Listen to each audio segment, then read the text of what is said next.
Hi everyone, welcome to Strangetown.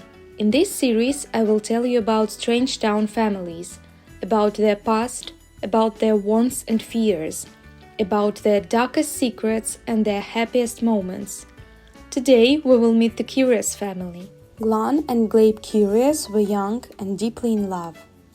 The newlyweds wanted to have a usual family, but Glan went too far with his passion for extraterrestrial life.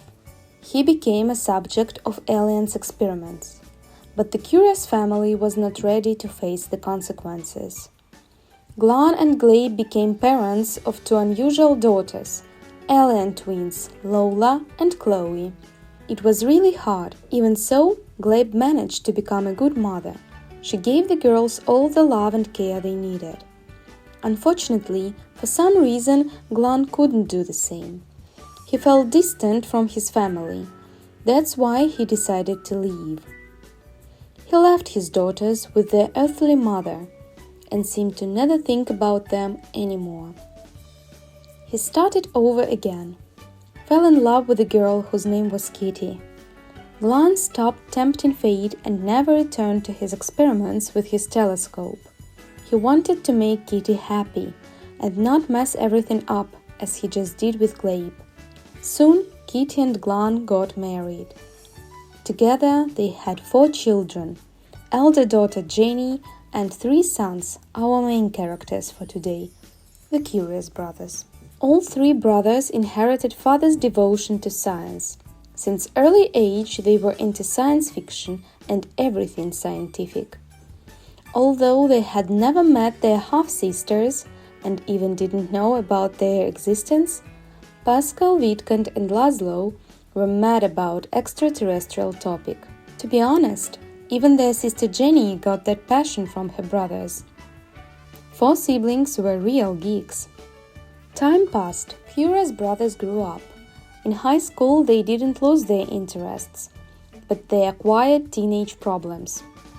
Of course, nerds couldn't be popular kids at school. They weren't outcasts neither, but they were the target of bullying. Buzz Grant hated everything and everyone unusual. That is why he used to beat the brothers up. At school, they met Cersei Salamis, who also had some scientific interests. She was quite impudent and won Pascal and Witkant's attention. Cersei spurned Pascal's advances when he attempted to kiss her. His heart was broken. Nevertheless, the young lady gave Witkant a chance. They went steady, to Witkant's regret, only for a very short period of time. Cersei left him desperate, and what's worse, she undermined trust in relationships between Pascal and Witkant. Now, when the brothers are adults, they are still together. They live in a very unusual house with their own observatory. It seems that they are identical. They are young, single scientists dreaming of meeting aliens one day. But in reality, they are quite different. Pascal, the elder brother, believes there is a logical explanation for everything. He is extremely neat and serious, and he can't stand when it's messy in the house. Unlike his brothers, he never made a fool as a child. Now he grumbles when Witkant and Laszlo do something pointless. Pointless in Pascal's opinion, of course. He isn't very close to his brothers, but he has a friend, nervous subject. They spend a lot of time talking on the phone and discussing latest scientific news. Pascal is the first of the brothers who met the aliens. Witkant and Laszlo believe that it was pure coincidence, but Pascal is sure that it wasn't. He carefully examined father's manuscripts and knew how to attract extraterrestrial attention. Unfortunately, he wasn't aware of the consequences. Glabe kept them as a secret. Now, Pascal is starting to understand what's going on inside him. Witkant, the middle brother, has a lot in common with Pascal, but he doesn't want to be such a wet blanket. Witkant hopes to fit in, but he is so shy, it makes everything much more complicated. For him, having a girlfriend in teenage years seemed like a miracle.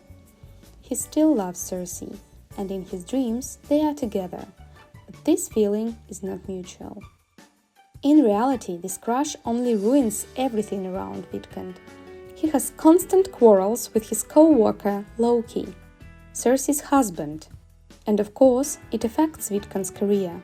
He also drifted apart from his brother because of that old story. The only person Vidkund is close to is his brother Laszlo.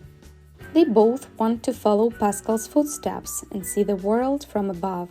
At the same time, they both dream about a usual family with a loving wife and human children. Although they understand that their wishes are contradictory, they want to try and are ready to support each other in any possible situation. Not as studious as his older brothers, Laszlo is much more outgoing and much less serious. He is also very sloppy, that drives his brothers crazy. As luck would have it, his career level is higher than his brother's, although Laszlo is not so passionate about astronomy. His true interest is botany. Laszlo is also interested in having friends, a girlfriend, but the reputation of one of the curious brothers ruins almost all his attempts to socialize. At work he met Crystal Wu. For her, Laszlo is just an acquaintance, but he has a crush on Crystal.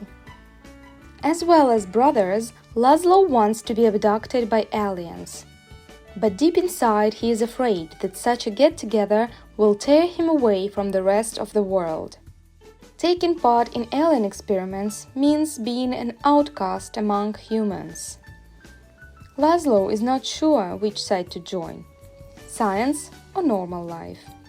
Vidkund wants to explore the heavens, but his new telescope might bring him a little too close for comfort. He goes to the observatory and just starts that exploration. Suddenly, he sees something unusual.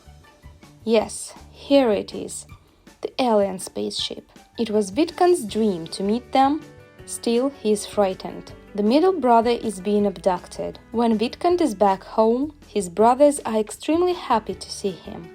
But they have no time for discussing all the things that have happened to him. Pascal feels that something is going on inside him. All three brothers are terrified, as they already understand what is happening.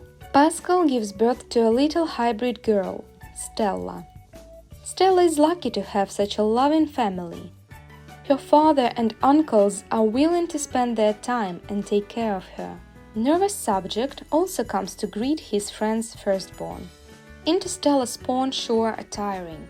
Pascal can't clean everything after Laszlo anymore, so he hires a maid. All in all, aspiring scientists should devote quite a lot of time to their studies. Laszlo's efforts are paying off, and he is promoted to a science teacher. He comes home with his new co-worker, Loki Beaker, Vidkund's foe. It seems they're getting on quite well. Vidkund won't like it. Laszlo also invites his ex-co-worker, Crystal. He doesn't know how to show his affection, so Laszlo's intentions aren't clear to the young lady. He introduces Crystal to Vidkund. The middle brother seems to be attracted. Still, Cersei Beaker is inside his head, and they chat almost every day when Loki is at work. Pascal is back to work after his maternity leave, and he takes Laszlo's place. Now he works with Crystal, and, surprisingly enough, she is interested in him. She looks flirty. Pascal is shy and doesn't know how to act. What would his brother say if he reciprocates? It may break Laszlo's heart. And what about Vidkund? Well, soon he won't have time for love affairs. Vidkund is expecting an alien baby. In search of truth and mystery, the curious brothers got more than they were expecting.